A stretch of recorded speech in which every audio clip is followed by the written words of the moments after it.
Welcome back. Lok Sabha ఎన్నికలు తరుముకొస్తున్నాయి. పట్టుమని 10 నెలల్లో పార్లమెంట్ ఎన్నికలు జరగబోతున్నాయి. 2014, 2019 విజయబేరిని కొనసాగిస్తూ హ్యాట్రిక్ విజయంపై బీజేపీ కన్నేసింది. ఇక మరోసారి విజయంతో హ్యాట్రిక్ ప్రధానిగా కొనసాగాలని మోదీ భావిస్తున్నారు. ఆయనకున్న వ్యక్తిగత చరిష్మా, బీజేపీ అమలు చేసే పోల్ స్ట్రాటజీతో విజయం తమ పార్టీనే వరిస్తుందని కమలనాథులు గంపెడ ఆశలతో ఉన్నారు. ఇంతకీ కమలం ఆశలను వెలిగించే ఆ దీపం ఏంటి? Let's watch the story.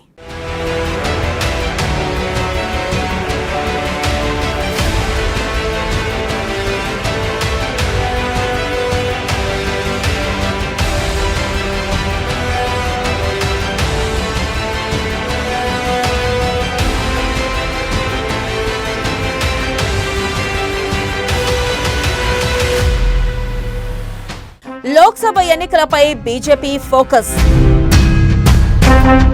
Kannada సీన్లో కమలానికి షాక్. హస్తం వైపు మళ్లిన ప్రతిపక్ష పార్టీలు. అందర్నీ ఏకం చేస్తున్న నితీష్ కుమార్. యూపీ పైనే బీజేపీ ఆశలు. మిషన్ పర్ఫెక్ట్ 80 పేరుతో టార్గెట్. 3 నెలలకోసారి ఎంపీ స్థానాల్లో సర్వేలు. సర్వే ఆధారంగానే టికెట్ కేటాయింపు.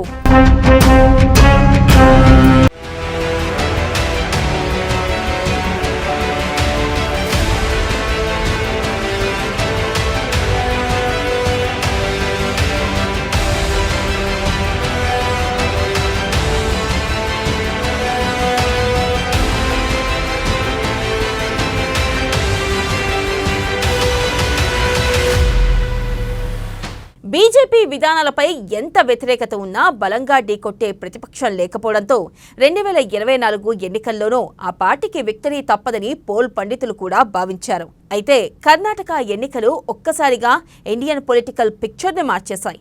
కాంగ్రెస్ ముక్త భారత్ సక్సెస్ చేశామని సంబరపడిపోతున్న బీజేపీకి షాక్ ఇస్తూ కాంగ్రెస్ పార్టీ ఒక్కసారిగా పుంజుకోవడమే కాదు, కర్ణాటకలో ఏ పార్టీ మద్దతు లేకుండానే హస్తం పార్టీ ప్రభుత్వాన్ని ఏర్పాటు చేసింది. బీజేపీని వ్యతిరేకించే అన్ని ప్రతిపక్ష పార్టీలకు కొత్త ఊపు వచ్చింది.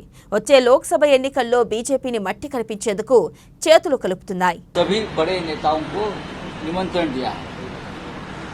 मैं ये नहीं कहूंगा कि विपक्ष नेताओं जो भारतीय जनता पार्टी के साथ नहीं है और जो देश में 2024 को परिवर्तन चाहते हैं, बदलाव चाहते हैं, ऐसे सभी देशभक्त पॉलिटिकल पार्टी उनको सबको न्योता दिया है. इसमें उद्धव ठाकरे जी है महाराष्ट्र से, पवार साहब भी है.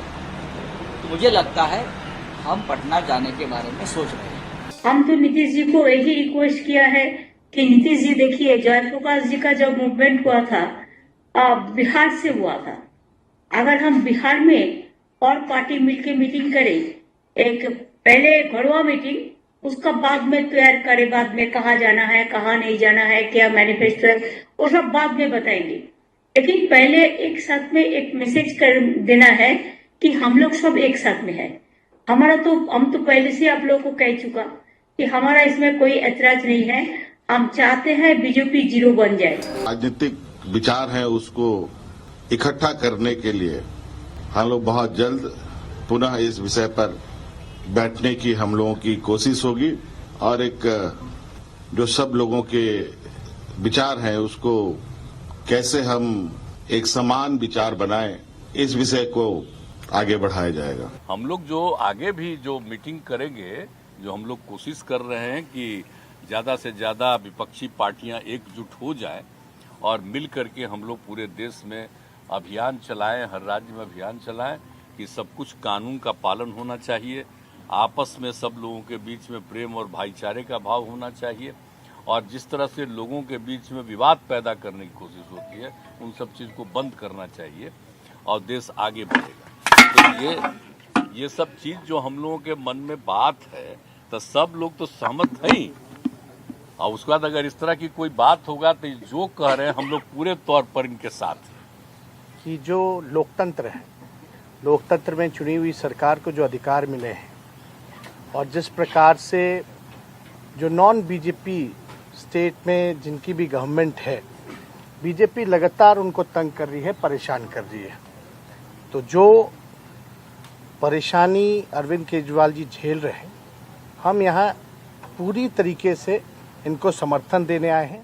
బీహార్ సీఎం నితీష్ కుమార్ స్వయంగా విపక్షాలను ఏకతాటిపైకి తెచ్చే ప్రయత్నాల్లో ఉన్నారు. కర్ణాటక తరహా ఫలితాలు దేశవ్యాప్తంగా వస్తే అది పార్లమెంట్ ఎన్నికల్లో బీజేపీ ఓటు బ్యాంకుకు గండి కొడుతుంది. అందుకే కాంగ్రెస్ సహా విపక్షాలకు ఏమాత్రం అవకాశం ఇవ్వకుండా మరోసారి విజయం సాధించేందుకు బీజేపీ వ్యూహాత్మకంగా వ్యవహరిస్తుంది. అందుకు సంబంధించిన గ్రౌండ్ వర్క్ను యూపీ నుంచి ప్రారంభించింది.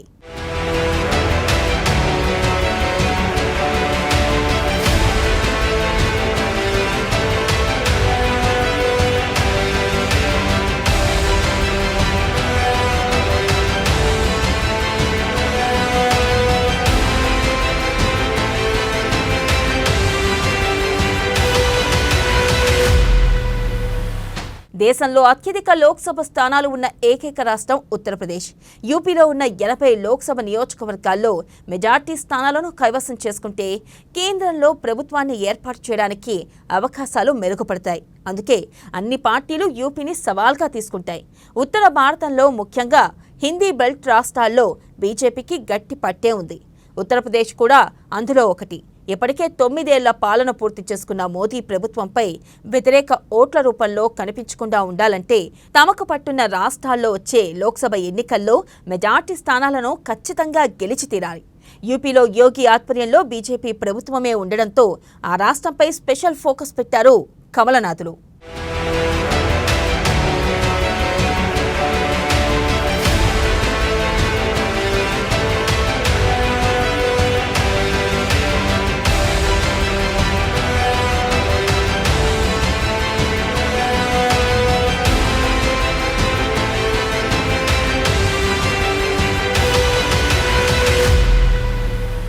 ఉత్తరప్రదేశ్లో మెజార్టీ లోక్సభ స్థానాలను కైవసం చేసుకునేందుకు బీజేపీ పక్కా వ్యూహంతో ముందుకెళ్తుంది. లోక్సభ నియోజకవర్గంలో క్షేత్రస్థాయిలో బలపడేందుకు ఏర్పాట్లు చేసుకుంటుంది. దీనికోసం ప్రతి ఎంపీ స్థానంలో ప్రతి 3 నెలలకోసారి పూర్తి స్థాయిలో సర్వే చేస్తుంది. యూపీ రాష్ట్ర బీజేపీతో పాటు ఆ పార్టీ అగ్ర నాయకత్వానికి కూడా ఈ 3 నెలల రిపోర్ట్ చేరుతుంది. లోక్సభ ఎన్నికల షెడ్యూల్ ప్రకటించి పోలింగ్ జరిగే వరకు ఇలా ప్రతి 3 నెలలకు సర్వే చేయిస్తూనే ఉండాలని బీజేపీ నిర్ణయించింది.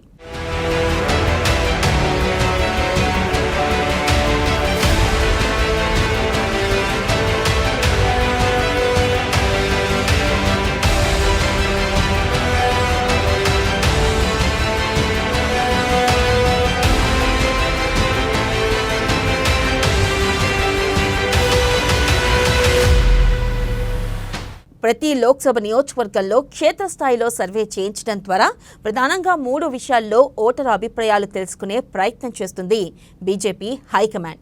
గ్రౌండ్ లెవెల్లో బీజేపీ గురించి ప్రజలు ఏమనుకుంటున్నారు, పార్టీ పరిస్థితి ఎలా ఉంది, ఆయా లోక్సభ నియోజకవర్గాలను ప్రభావితం చేస్తున్న స్థానిక రాజకీయ అంశాలేంటి, ఇతర పార్టీల ప్రభావం ఏ స్థాయిలో ఉంది, వాటిని ఎదుర్కోవడం ఎలా, ఈ ప్రశ్నలకు సమాధానం తెలుసుకునే ప్రయత్నం చేస్తున్నారు కమలనాథులు.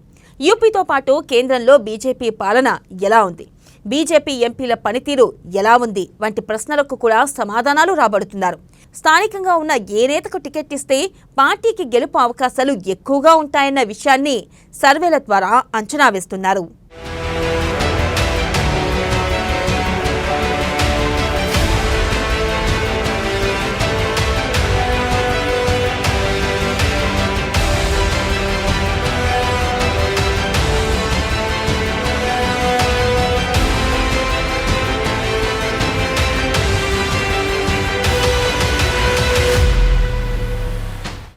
ఈ ఏడాది జనవరిలో యూపీలో స్టేట్ ఎగ్జిక్యూటివ్ సమావేశాన్ని నిర్వహించారు. వచ్చే లోక్సభ ఎన్నికల్లో పార్టీని ఎలా గెలిపించాలన్న దానిపై సుదీర్ఘంగా చర్చించారు. 80కి 80 సీట్లలోనూ బీజేపీ జెండా ఎగరాల్సిందేనని కేంద్ర నాయకత్వం రాష్ట్ర పార్టీకి స్పష్టం చేసింది. మిషన్ పర్ఫెక్ట్ 80 పేరుతో టార్గెట్ కూడా విధించారు. 2019 లోక్సభ ఎన్నికల్లో బీజేపీ 62 స్థానాల్లో గెలుపొంది అతిపెద్ద పార్టీగా అవతరించింది. అంతకంటే ఎక్కువ స్థాయిలో కష్టపడి యూపీ లోక్సభ స్థానాల్లో క్లీన్ స్వీప్ చేయాలని టార్గెట్గా పెట్టుకుంది బీజేపీ హైకమాండ్.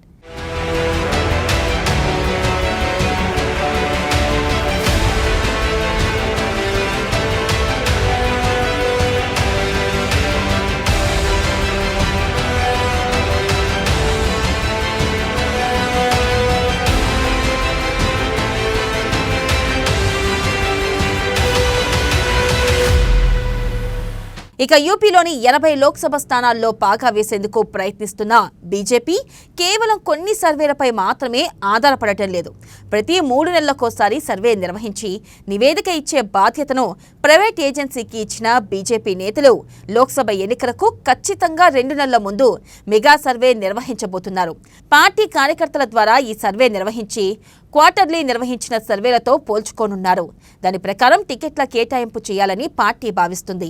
యూపీలో బీజేపీ టార్గెట్ 80ని సాధిస్తే వచ్చే పార్లమెంట్ ఎన్నికల్లో కేంద్రంలో ప్రభుత్వాన్ని ఏర్పాటు చేయడానికి బీజేపీ పెద్దగా కష్టపడాల్సిన పని లేదు. అయితే కాంగ్రెస్ పుంజుకుంటున్న సమయంలో విపక్షాలన్నీ ఏకతాటిపైకి వస్తున్న సమయంలో ఇది సాధ్యమవుతుందా లేదా అన్నది చూడాలి.